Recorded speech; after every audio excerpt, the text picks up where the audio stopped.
Welcome back to Pour Into Purpose with Counselor Stewart. I'm Counselor Stewart, and I'm so glad you're here with me today. We are beginning a brand new series called Building the Village, an intentional back to school series. Over the next several episodes, we are going to talk about what it looks like to build school communities where students feel welcome, connected, supported, and genuinely known. Not just schools where students follow directions, not just classrooms that are quiet, not just hallways that look orderly from the outside, but communities where students understand that they have a place, a purpose, and people who are committed to helping them grow. Because before we teach, we build. Before we expect students to take academic risks, we have to create spaces where they feel emotionally safe enough to try. Before we ask them to participate, we have to help them believe that their presence matters. And before we focus only on what students need to learn, we have to consider what they may be trying to figure out about us. When students walk into a new classroom or school building, they are not only looking at the schedule posted on the wall, they are reading the room. They are paying attention to our tone. They are noticing how we greet them. They are watching what happens when someone makes a mistake. They are listening to how adults talk to students and how adults talk to one another.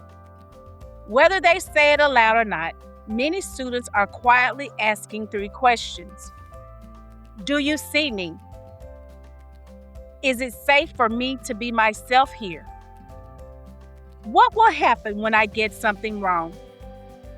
The answers to those questions begin shaping the school year long before the first test, assignment, or behavior consequence. That is why connection is not an extra activity we add after the important work is finished. Connection is part of the important work.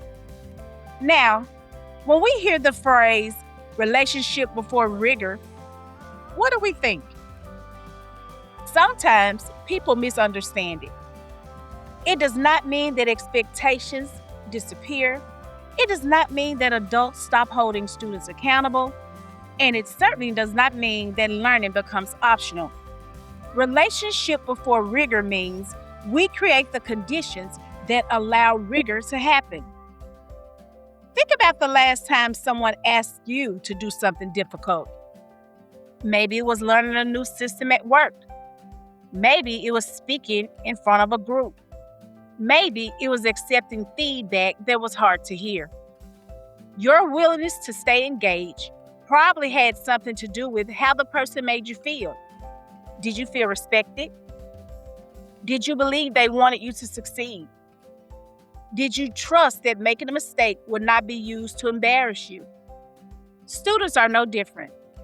They are more likely to take risks, ask questions, accept redirection, and continue trying when they believe the adults around them are for them, not simply waiting for them to get something wrong.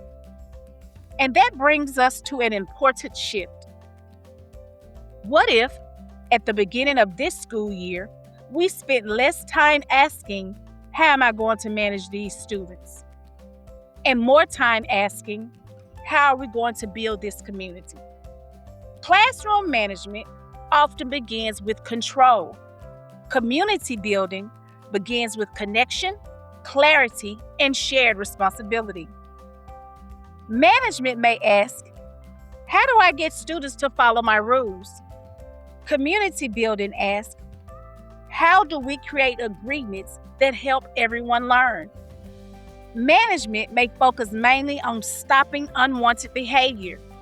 Community building teaches students what belonging, responsibility, respect, and repair look like in action. Management can sometimes position the adult as the person who holds all the power and all the answers.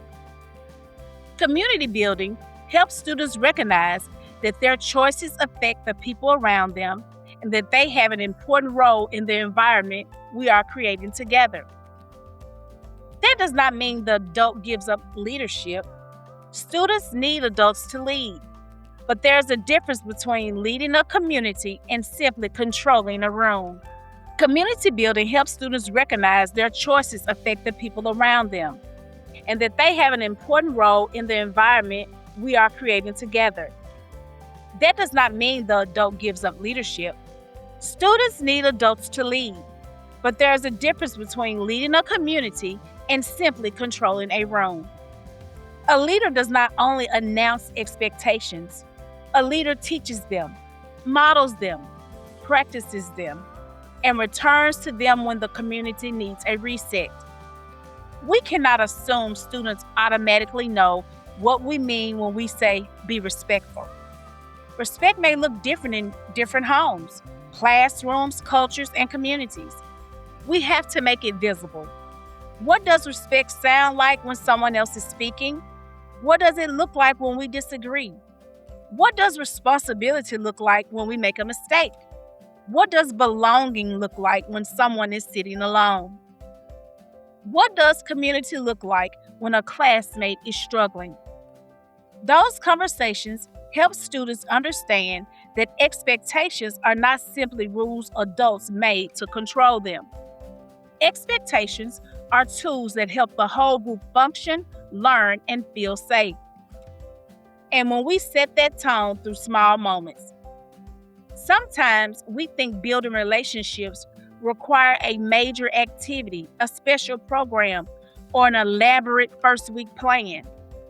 Those things can be helpful, but relationships are often built through ordinary moments repeated consistently. It is looking up when a student enters the room. It is learning how to pronounce a student's name correctly instead of shortening it because that is easier for us. It is noticing that a student who usually talks a lot has become unusually quiet. It is remembering the activity they mentioned at lunch. It is saying, I'm glad you made it today. It is being able to correct the behavior without making the student feel like the behavior is their entire identity. Those moments may feel small to an adult. They do not always feel so small to a child. Students are constantly collecting information about whether they matter in our spaces. Every interaction adds something to the picture. And here's something else to consider as we begin the year. The first week of school is not only when we teach students our procedures, it is when students begin learning who we are under pressure. Anyone can be welcoming when everything is going smoothly, but what happens when the class becomes noisy? What happens when the technology does not work? What happens when a student responds with an attitude? What happens when our beautifully planned lesson starts falling apart? That is when students begin to see whether our values remain present when the room becomes difficult. If we tell students this is a respectful community, but our frustrations turn into sarcasm, they notice. If we tell them that mistakes are a part of learning, but respond harshly when they make one, they notice. If we tell them to treat others with dignity, but publicly embarrass a student during correction, they notice. Our reactions teach just as much as our prepared lessons. That is why setting the tone for the year is not about creating the illusion of a perfect classroom. It is about creating a predictable one. Students need to know that the adults in the room are steady. They need to know that expectations will be clear. They need to know that adults can address problems without losing control of themselves. They need to know that one hard day does not remove them from the community. One of the most powerful messages we can communicate at the beginning of the school year is, you belong here. And because you belong here, we are going to help you learn how to contribute to this community. Belonging is not the absence of accountability. Healthy belonging includes accountability. When I belong to a community, my choices matter because the people around me matter. When harm happens, we address it. When expectations are missed, we reteach them. When someone makes a mistake, We help them to take responsibility and make a better choice. But we do not communicate that a student has become disposable because of one difficult moment. Students should not have to earn basic dignity. They should not have to be perfectly behaved before we decide they are worth knowing. They should not have to prove they deserve an adult who believes in them. So, as you prepare for the beginning of this school year, I want to offer 3 simple questions. The first question is, what will students feel when they enter my space? Not only what will they see, what will they feel? Will the room communicate warmth, order, tension, excitement, fear, calm, or confusion? The second question is, what will my students know about me beyond my role? They do not need to know every detail of our personal lives, but they should know something about the person who will be asking them to trust, participate, learn, and grow. They should know what matters to us. They should know what we believe about them. And they should know that we are human too. The third question is, how will students know that they are part of building this community? Will they have opportunities to speak? Will they help define what respect and responsibility look like? Will we listen when something in their environment is not working? Will we create space for them to contribute rather than only comply? These questions may change the way we approach the first few days. Yes, we still need to teach procedures. We need to explain where the supplies belong. We need to review hallway expectations. We need to practice transitions. We need to make sure students understand what happens when they need help. But we can teach those things in ways that says, this is how we take care of our community, rather than, these are all the ways you can get in trouble. The words may be similar, but the message feels very different.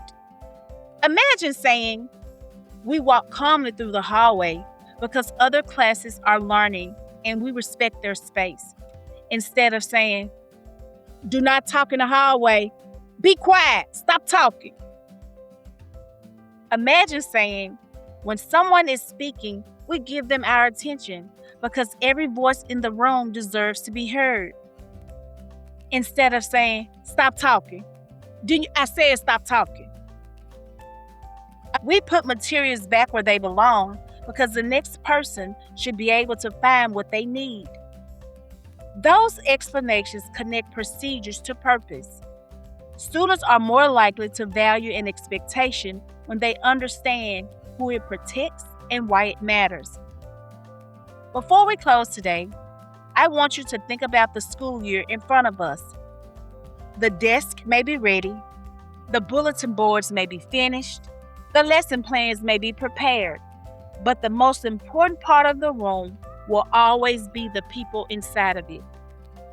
The community will not be created by one opening activity.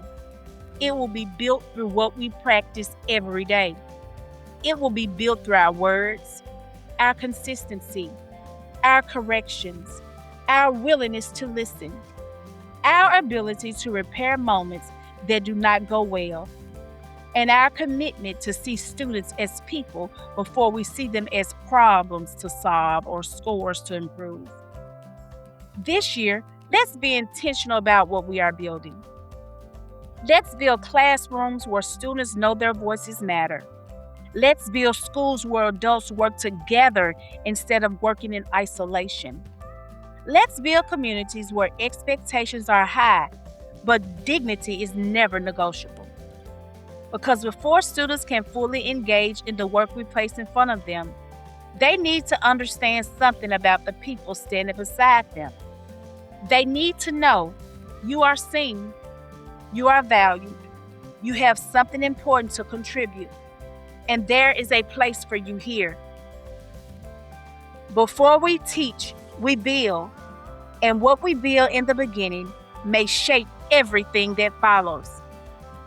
Thank you for joining me for the first episode of Building the Village, an intentional back to school series. In our next episode, we are going to talk about every child needs an invitation and what it means to create belonging from the first day, not only for the students who easily step forward, but also for the ones who are still standing quietly at the edge of the community. Until next time, remember, this year, let's spend less time managing behavior and more time building the village. This is Counselor Stewart, and you have been listening to Pour into Purpose. Take care of yourself, take care of each other, and keep pouring into what matters.